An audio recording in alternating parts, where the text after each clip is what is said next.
Hi guys, welcome back to the channel. I'm Dr. Downey, and today I am finally releasing the video on MK677. So I've spent many hours looking at the research around MK677 so that I could put it together in a summarized format for you all to inform you about everything that there is, or almost everything that there is. So essentially this video is everything you need to know about MK677. Or almost everything you need to know, because I'm sure I've missed out on a few things. So the title of the video is just an MK677 only cycle. That's more to draw in attention, but I will briefly touch on that. But for the most part, I'm just going over everything about MK677 so that you guys know what you're taking. So MK677 is known as a growth hormone secretagogue. However, it doesn't really work via that pathway. It's more of a ghrelin receptor agonist, and it increases the level of ghrelin, which secretes growth hormone. But essentially all you need to know is that it does increase the levels of growth hormone. And why is growth hormone so beneficial? Well, it causes lipolysis, so breakdown of fat, as well as increasing muscle mass, and a lot of big bodybuilders like this drug because it keeps them lean while putting on size. So there are many growth hormone receptors, but the main actions, I don't want to say main actions, but a lot of the effects that we see in bodybuilders come mainly from IGF-1. Now IGF-1 is stimulated by growth hormone, and we measure IGF-1 to see if the growth hormone is working. So growth hormone essentially stimulates these receptors on the liver, and this creates IGF-1. So growth hormone's half-life is quite short, and it's secreted in like a pulsatile manner because of this short half-life. However, IGF-1 stays in the bloodstream a lot longer, and when looking at these drugs, it's important for us to look at how long the IGF-1 levels are elevated, not growth hormone, since IGF-1 is more important from a bodybuilding aspect. Why were things like MK677 created? Well, we have been using growth hormone for a long time, especially in children with short stature. However, there were concerns about the safety around growth hormone, especially with regards to the increase in mortality in older studies that they found. However, nowadays they found that that may not be the case, but there are a lot of side effects like bone cancer prominence was increasing, so they wanted to see if they could make something a bit more selective. So essentially they started making these growth hormone releasing peptides. That was initially made, and the issue with them is whilst they were a tad bit more selective, they required frequent injections, and another issue was that it was poorly orally bioavailable. But over time and over a lot of experimentation, they eventually found this substance that could stimulate the growth hormone releasing peptide 6 receptor. And this was a derivative of a benzolactam, and it had a very long name, but essentially this came to be what we know as MK677. And the favorable thing about MK677 is it had very high oral bioavailability. So they started off safety trials in beagles, and unfortunately a lot of our studies on the pharmacokinetics are based on beagles, and we haven't really done many in humans. But essentially in this 2-week trial they found it to be safe, and then it proceeded to go into further development. So I always like touching on the pharmacokinetics so you can understand proper dosing protocols, and it is stated, but remember this is in beagles, that MK677 has a half-life of about 4 to 6 hours. So that's MK677 itself. But in these studies, they noted that the important factor, which is IGF-1, seems to be elevated for about 24 hours. So what this means is that if you want that IGF-1 level to be constantly increased, you need to do it every day, or dose it every day. They found that if you did every other day dosing in these beagles, that you would not get the significant increase in IGF-1 levels, and this increase was about 124% or 26%, sorry. So just remember there was no increase noted on alternate day dosing, which means it has to be dosed every day. So let's look at the safety of this drug. And obviously you want to see if it's safe in children, because that's why it was kind of designed. Obviously there are other purposes of it too, for elderly individuals and people like that.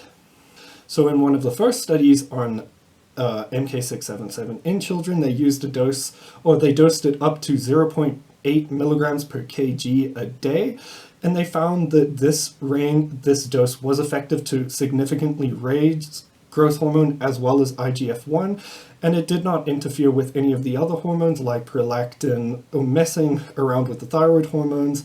However, in the study, they did not look at growth specifically. I'm not going to look at growth either because this video is for adults, not children. So let's see if MK677 is anabolic, as everyone says it is. So in this one study in 1998, they looked at individuals in a catabolic state. So in a state where they were essentially in a deficit and muscle protein synthesis muscle protein breakdown was greater than that of synthesis. So in this trial, they were given 25 milligrams. They were compared to placebo, and what they found was that in this trial, the individuals who were taking MK677 had a positive daily nitrogen balance, even though they were fasting. So the individuals were forced to fast during this period to put them in a catabolic state, and it found that the MK677 group actually had a positive nitrogen balance, which means that they had a positive protein balance or muscle balance. Not really, but that's essentially what it means. And in the placebo group, they actually had quite a significant negative nitrogen balance.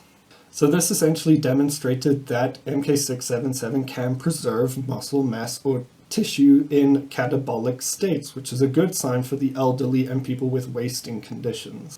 Furthermore, not of much importance to any of you guys, since I doubt any of you have osteoporosis or osteopenia, but it did show that it was very favorable in positive bone remodeling, so good for the elderly, especially if they had fractures.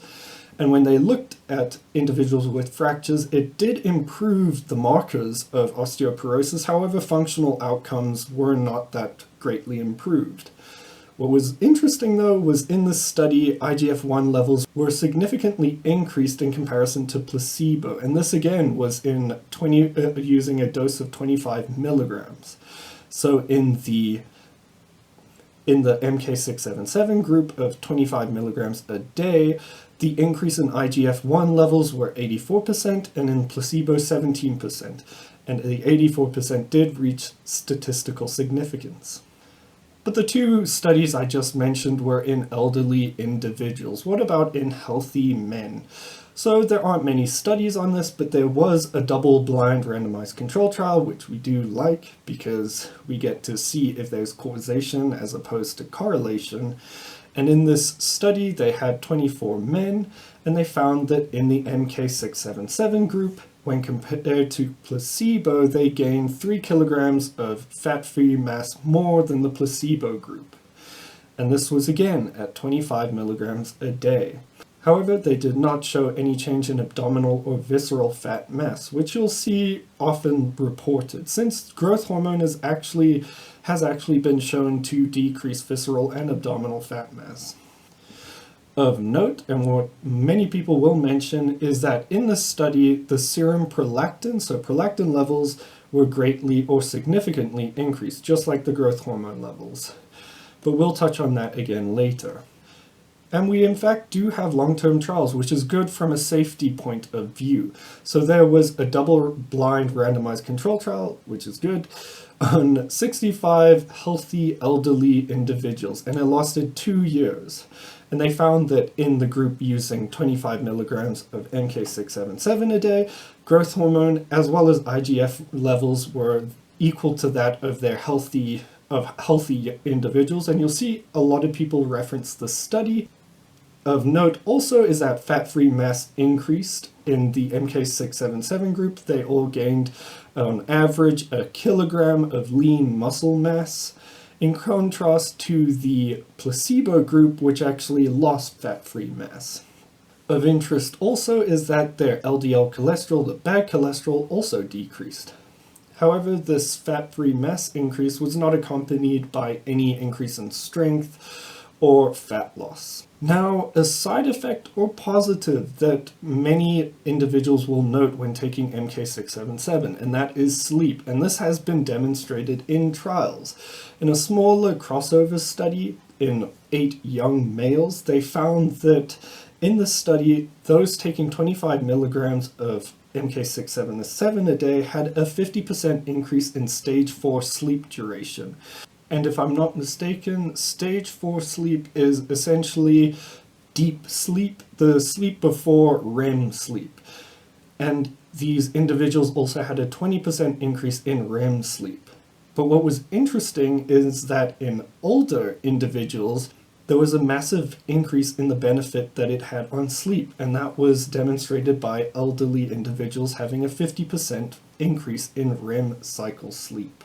But let's look at the side effects. So many may look at these studies and see that MK677 in the one study increased the risk of congestive heart failure or heart failure. However, not many people understand what heart failure is. Firstly, these individuals in the group were already elderly, not young and healthy. Furthermore, they had high baseline blood pressure. And lastly, heart failure is not really an acute condition.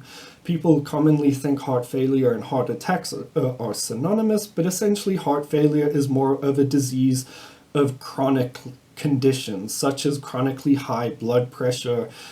Previous heart attacks can lead to heart failure, which is where the heart just doesn't have enough strength to pump. A heart attack is where muscle in the myocardium dies. And what happens is when you get older, you have an increased risk of getting a weaker heart. And something like MK677, which will increase your water retention as well as possibly your blood pressure, can precipitate decompensation of an already weakened heart. However, in the study, they noted that the prevalence was about 6% in these elderly individuals, and if you look at the prevalence of heart failure in elderly individuals as a whole, it's 6%. So I think it is important to note it, however, although you won't get heart failure unless it's chronic, like over the course of many years, you won't get heart failure using MK677, but the side effects can precipitate heart failure or lead you to having an enlarged heart over the course of a few years. How it does this, we're not too sure. It's probably similar to that of growth hormone by increasing the RAS system, water retention, increasing your blood pressure. Things like that can lead to a weakened or enlarged heart, which leads to heart failure. However, in many other studies in healthy elderly individuals, one with 161 elderly individuals over 6 months noted no adverse effects, as well as in another smaller trial with 32 healthy elderly individuals, they also noted no adverse effects. However, in the 2-year trial that we mentioned previously, one of the effects that was noted quite commonly, or 67% of the individuals actually noted this, is that they had an increased appetite. And this isn't surprising since it stimulates ghrelin, the hunger hormone. Of interest, there were fewer deaths in the MK677 group, but when confounding variables were controlled for, it didn't appear to seem to be related to the MK677. Now, one side effect that is demonstrated in all studies, and I would recommend, or I think is important to know, and that is what it does to your blood glucose or sugar. So it causes elevated sugar levels. And it does this through decreasing your insulin sensitivity. So it's quite commonly demonstrated that in these studies that the individuals taking MK677 had higher fasting glucose levels, and this led to an increase in HbA1c levels. So HbA1c is your glycated hemoglobin and essentially is a marker for long-term glucose control. And that was increased in the individuals taking MK677. It did reach statistical significance, and this was at a dose of 25 milligrams, so I think it is important to note. Whilst I don't think it would have much of an impact on a healthy younger individual. If you are diabetic or are elderly, I would take this into account and take precautionary measures, whether it be through dietary manipulation, the use of anti-glycemic agents such as metformin. I think that's important to take into consideration. Other side effects include increased prolactin levels, which we mentioned. It is a significant increase, but whether or not it will be significant in you and you will become symptomatic is really individual dependent. I would recommend getting blood tests if you do think you have symptoms of high prolactin levels. A big issue is water retention, so I would limit your salt intake and ensure your blood pressure is controlled, as this was probably the main reason for those cases of heart failure in those studies. People have mentioned that free testosterone decreases, which has been shown in a study, and it did reach a level of significance.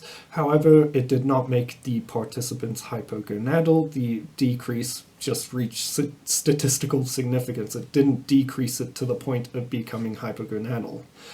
Does it cause growth hormone suppression? Well, actually, these secretagogues were created in order not to inhibit the pituitary and hypothalamus. They work at the pituitary and hypothalamus, but don't cause negative feedback. So after stopping the secretagogues, there is no need to do a growth hormone PCT, as they do not cause negative feedback and do not cause your intrinsic growth hormone production levels to decrease. Do you need a PCT for your hormones, such as testosterone? No, since it does not significantly impact those hormones. Some recommend a PCT with metformin. That is really up to you and whether or not you feel your fasting glucose levels were impacted greatly. But again, you'd have to get that checked. You can't go off feeling. So that is almost all there is on MK677 so far. I tried my best to get all the data on humans, as I don't like looking at data in rats and animals, as a lot of the time it's not really applicable to humans, but it starts off as a good basis, but once we have human trials, we'll use those instead.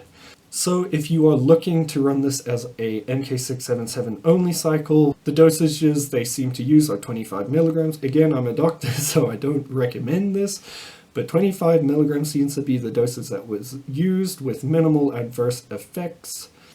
The length of your cycle is really up to you, as we have demonstrated that for up to 2 years, it was used safely with not many adverse effects. And it did have an increase in fat-free mass, but the increase in strength and decrease in abdominal fat wasn't really demonstrated in these studies.